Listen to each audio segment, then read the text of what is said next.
ஒரு collar mic, ஒன்றையும் விடாமல் அனைத்தையும் கவர் செய்யும் கேமரா, பின்னணியில் விஜய் திரைப்பட பாடல். மக்கள் குறைகளை கேட்டறிய களத்திற்கு செல்லும் தாவேகா எம்எல்ஏக்கள் சிலர் கையில் எடுத்திருக்கும் புதிய உத்தி இதுதான். அதிகாரத்துக்காக அமைந்த அரசு அல்ல, நம்பிய மக்களுக்கு நன்றி கடன் செலுத்துவதற்காக அமைந்த அரசு. 2026 சட்டமன்ற தேர்தலில் வெற்றி பெற்ற முதலமைச்சர் விஜயின் தமிழக வெற்றிக் கழகத்திற்கு சமூக ஊடகங்கள் மிகப்பெரிய அளவில் கை கொடுத்ததை யாராலும் மறுக்க முடியாது.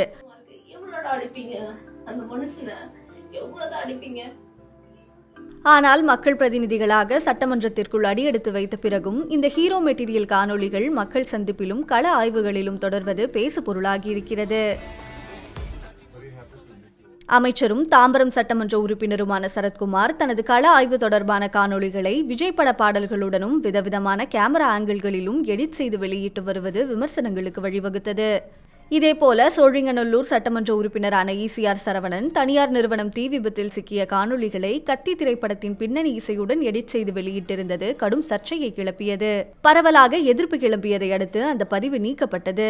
முந்தைய காலங்களில் ஆட்சியில் இருந்த திமுக, அதிமுக போன்ற கட்சிகளும் பின்னணி இசைகளுடனான காணொளிகளை வெளியிட்டிருந்தாலும் விஜயின் பாடல்கள், வசனங்களை மையப்படுத்தி தாவேகாவினர் சினிமா பாணியில் காணொளிகளை வெளியிடுவதுதான் சிக்கல் என்கிறார் பத்திரிகையாளர் சிவப்பிரியன். வீடியோ மூலமா கம்யூனிகேஷன் இருக்கும்போது எல்லாருமே அதை ஒரு கண்டென்ட்டா தான் பார்க்குறாங்க. அந்த கண்டென்ட்டை எந்த அளவுக்கு மக்கள் ஈர்க்கக்கூடியதா அந்த கண்டென்ட் இருக்கும், how can you reach people அப்படின்னும் போது ஒரு set of people background music போட்டு எலிவேஷன் கொடுக்குறாங்க. இன்னொரு செட் ஆஃப் பீப்புள் பார்த்தீங்கன்னா உங்களுக்கு அவங்களுக்கு தெரிஞ்ச சினிமா டயலாக்ஸ், விஜய் அவர்களுடைய அந்த பஞ்ச் டயலாக்ஸ் எல்லாம் போட்டு அவங்க பண்றாங்க. நீங்க ஒரு அஃபீஷியலா ரிலீஸ் பண்ணும்போது அது தவறுதான். அதுல எந்த மாற்று கருத்தும் கிடையாது. எம்எல்ஏக்களாக பொறுப்பேற்ற பலர் இளம் வயதினராகவும் முதன்முறை வெற்றி பெற்றவர்களாகவும் இருப்பதால் அனுபவமின்மை, ஆர்வ மிகுதி, பக்குவமின்மை காரணமாக சமூக ஊடகங்களில் இது போன்ற காணொளிகளை பதிவிடுவதாக அரசியல் வல்லுநர்கள் கருத்து தெரிவிக்கின்றனர். அதே நேரம் இந்த போக்கு மக்களை சலிப்படைய செய்யலாம் என எச்சரிக்கிறார் அரசியல் விமர்சகர் புன்னைவளவன். நீங்க சொல்யூஷனை கொடுக்காம திரும்ப திரும்ப திரும்ப திரும்ப ப்ராசஸையே நீங்க ப்ரமோட் பண்ணிக்கிறீங்க. சம்பந்தப்பட்டவர்களுக்கு அது ஒரு அயற்சியை மிக நிச்சயமாக உருவாக்கும். ஏறத்தாழ நம்ம டிஎம்கே குறித்து அவங்களுடைய தோல்விகளுக்கான காரணங்கள் சொல்லும் பொழுது அவங்க பல விஷயங்கள் கொண்டு வந்த ஸ்கீம்ஸ்க்கு எல்லாம் ஒரு கிராண்ட் ஈவெண்ட் மாதிரி, அது சக்சஸ் ஈவெண்ட் போல கூட நீங்க அதை எடுத்துக்கலாம். ஸ்கீமோட பயனாளர்கள் மேல கூப்பிட்டு பேசினது அப்படிங்கிறது அதை ரிப்பீட்டடா எடுத்து அது சோசியல் மீடியா கொண்டு போனது எல்லாம் செஞ்சாங்க. ஆனா ஏதோ ஒரு பாயிண்ட்ல டிசென்ட்டுக்கான ஸ்பேஸை விடவும் இதனுடைய டோஸ் ரொம்ப ஜாஸ்தியாகி ஓவர் டோஸ் போனதுனால அது பேக் ஃபயர் ஆயிடுச்சு அப்படிங்கிற ஒரு பார்வையும் வைக்கப்பட்டது. கட்சியின் அதிகாரப்பூர்வ பொறுப்பாளர்களை கடந்து வெற்றி வாய்ப்பை தவறவிட்ட தாவேகாவினரும் கட்சியின் தீவிர தொண்டர்களும் ஆய்வு செய்வதாக கூறி காணொளிகளை தயாரித்து வெளியிடுவதும் சர்ச்சையை ஏற்படுத்தியுள்ளது. கட்சிக்கும் அரசாங்கத்திற்கும் இடையிலான வேறுபாட்டை தாவேகாவினர் உணராததே இதற்கு முக்கிய காரணம் என சுட்டிக்காட்டுகிறார் பத்திரிகையாளர் சிவப்பிரியன். பேசிக்கலா என்னன்னா அவங்களுக்கு ஒரு கவர்னன்ஸுக்கும் ஒரு கட்சிக்குமான வித்தியாசமே தெரியல. அவங்க என்ன நினைக்கிறாங்கன்னா தாவேகாவுக்கு ஓட்டு போட்டாங்க, ஸோ தாவேகாவில் இருக்கிற எல்லாருக்குமே அந்த பொறுப்பு இருக்குது. அதுல எந்த ஒரு மாற்று கருத்தும் இல்லை.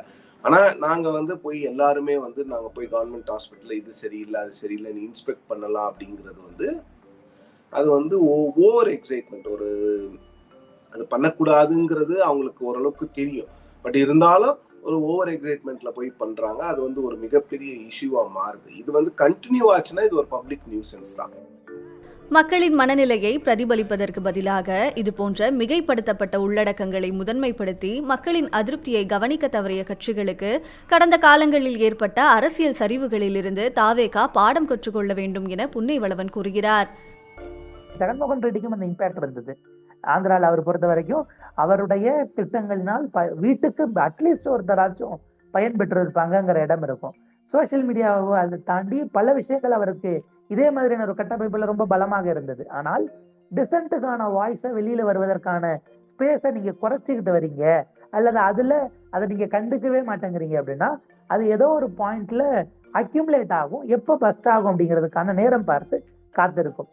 மேலும் இந்த இக்கட்டான சூழலில் வரும் காலங்களில் திறமையான அரசு அதிகாரிகளுடனும் துறை சார்ந்த வல்லுநர்களுடனும் இணைந்து பணியாற்றும் போதுதான் தாவேகாவினர் இந்த சினிமா பாணியிலிருந்து விடுபட்டு ஒரு முதிர்ந்த நிர்வாக மனநிலையை பெற முடியும் என்றும் அவர் கூறுகிறார்.